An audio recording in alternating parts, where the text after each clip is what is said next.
on to public input.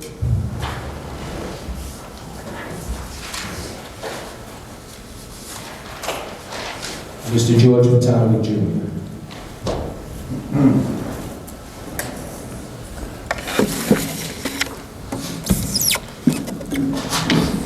Members of the board, members of the public, my name is George Potanovic. I'm president of SPACE, live at 597 Old Gate Hill Road. I want to respond to the supervisor's comments that I provided erroneous information. It's more about lack of information. CHPE had announced in the Rockland County Times that there would be an environmental management and construction plan available at the Tomkins Cove Library and online. And it never mentioned at the time that the construction plan doesn't include anything about the Stony Point corridor. So when we went to look for that plan, we looked at it online, and it only shows the portion of the line that goes through the Hudson and would enter Stony Point south of the north of the Stony Point battlefield. But it doesn't show anything about the impact on the 9W corridor. So we said, well, geez, this is supposed to be the environmental construction plan. Why doesn't it include that? This is what I spoke about at the last meeting. So for you to say that's erroneous information, Jim, it's lack of information. I didn't hear you coming to the town and saying, well, you know, the plan is going to be available, that we have the site plan available for people to see. I had to go and look for it, okay? And the fact is that they're doing this plan in stages. So this town of Stony Point never had an environmental review done on that corridor, on that 9W corridor. We don't know what the impact is going to be on our businesses. You mentioned those 7, what they said was garage-size cooling stations. Well, originally that was part of the plan. The plan has changed a lot over time. So we don't know what's in and what's out because they haven't even provided us with a schematic of what the 9W corridor is going to be. And I think the businesses should be concerned about that. So did you say that's erroneous information? How about giving us more information so that we have the information prior to having to go look for something that's not even in the report? So I think that's ridiculous. And my reason for speaking to you tonight was to talk about the decision by Judge Brichetti regarding my lawsuit against the town, federal lawsuit, freedom of speech lawsuit, and the decision that he made, which I disagree with. The judge pretty much adopted the town's position that because you're not required to broadcast meetings, therefore it could not be a violation of freedom of speech because the town is not required. So pretty much the supervisor could turn off the video camera and turn off the microphone at his will because he's not required to videotape it anyway. So I disagree with his decision. However, in the meantime, New York State modified and amended its New York State open meetings law, which now would require the town, if it chose to broadcast the meetings, it's still not requiring you to broadcast the meetings, but when you do, you have to broadcast the meeting in total. You can't selectively censor the public input portion of the meeting, which is what you were doing prior to that. So I disagree with the judge's decision, but I am thankful that the New York State legislature modified the open meetings law, which gives us public access. It makes you announce meetings. It gives public information about when the meetings are available, that it's now modified that law to require any town that does broadcasting of meetings, whether it's on Facebook or Zoom, that it has to do it in total. It has to duplicate the meeting that's happening in this room. And it brings up the question is, why is the town fighting so hard not to broadcast its meetings when we have so many towns in the state and villages in the state that do? You got Orangetown, you got Ramapo, you got Clarkstown right here in Rockland. They all do it, and they give the public a chance to interact with the town board and the planning board and zoning board oftentimes through the virtual media, which is what people want. Sometimes people can't make it to a meeting on a cold winter's night. They're concerned about the impact of COVID still. It's still an issue. They have busy lives, they have kids, they have to find babysitters for them.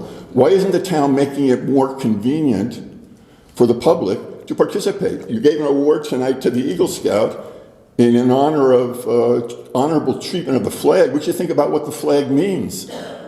The fact is you're supposed to invite people into the process. This is a democracy. It's not a dictatorship. And when you don't give the public a chance to speak and be involved, it makes it look like, well, everything is being decided behind closed doors. So the fact is that the open meetings law has addressed many of the current concerns that I had, and the reason why I originally felt that my personal freedom of speech was being impeded. The judge didn't see it as hitting a level of freedom of speech. So when they say it was denied that I was not violated by the freedom of speech according to the judge because of the decision. But the fact is that the New York State Open Meetings Law did recognize the need for the public to receive the full meeting when you transmit it virtually, and I'm appreciative of that. So I'd like the town to come up with a plan. At this point, we're in 2023, we have the technology available. Why aren't we broadcasting our meetings like other towns do? I go up to see my mother up in Beacon and the town of Fishkill.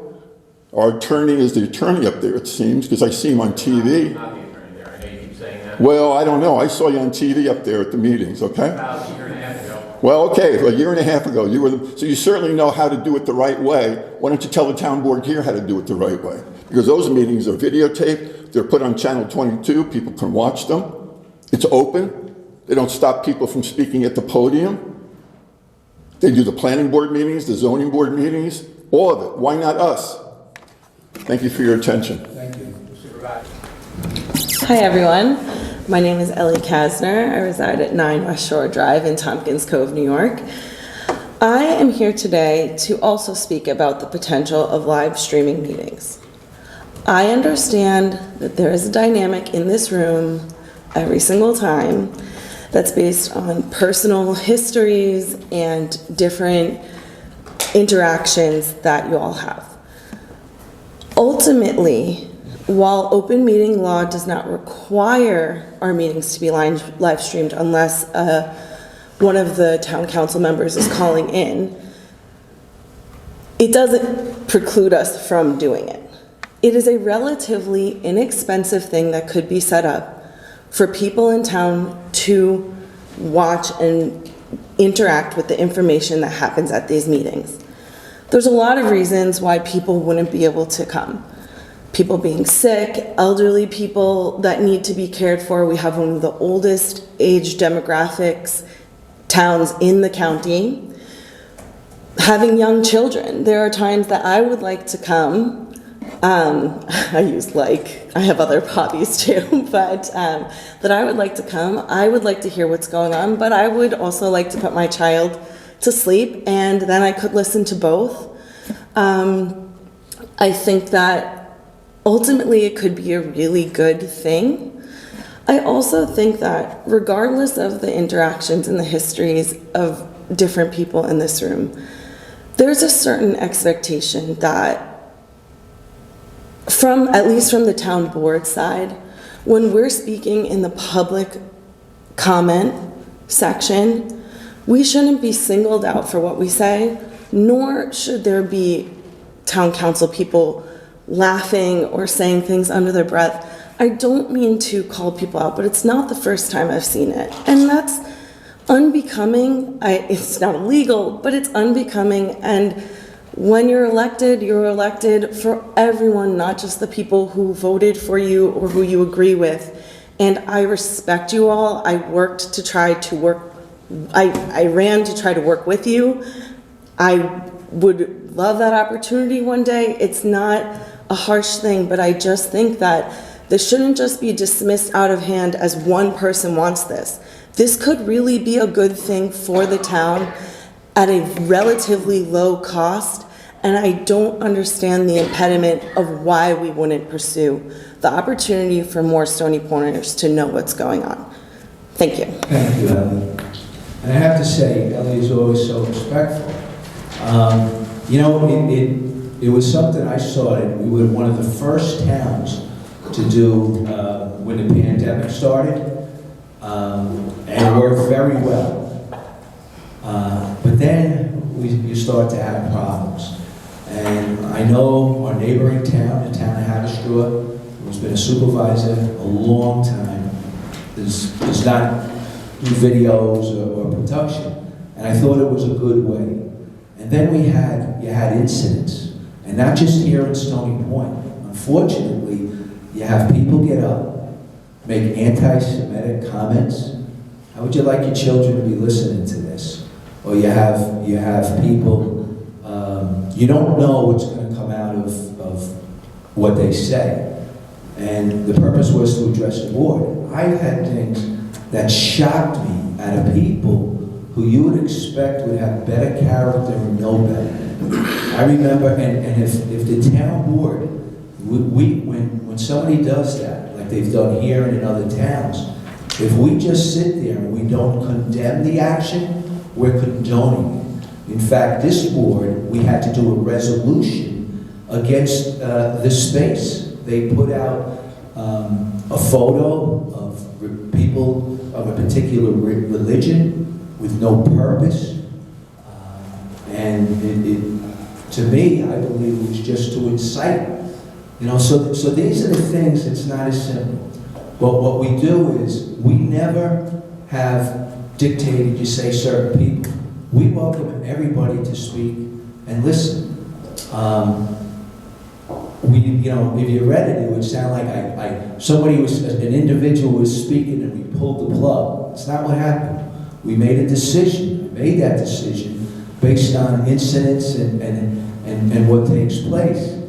I don't care if somebody wants to, we don't do it based on if somebody comes up and wants to praise me or praise the town board, say, okay, we'll let that or not that. We've allowed people on their own, if they want to videotape it. The chairman of the Stony Point Democrat Party was invited. He would regularly do the video, the Facebook of the meeting. So anybody's welcome to do that. But for a town, unfortunately, and I've seen it, and I've spoken with the other supervisors, no matter what political party, we work well together, and they've all experienced the incidents that I'm talking about. I mean, what happened at a meeting in Hamstro was horrible, and it's happened down in Nyack, it's happened down in different municipalities. So I think... I just want to say that doesn't stop it from happening at the meeting. It stops it from being broadcast. Exactly, But exactly. We can't control. The broadcast is people knowing what's going on. Yeah, we can't. We can't control what's broadcast. And the reality of it is, there are some people who, unfortunately, are not here to address the board. Some people just need. I've had somebody come up and want to speak, and they turn around and not speaking to the board. That's not the purpose. There's other avenues for people to choose. But thank you.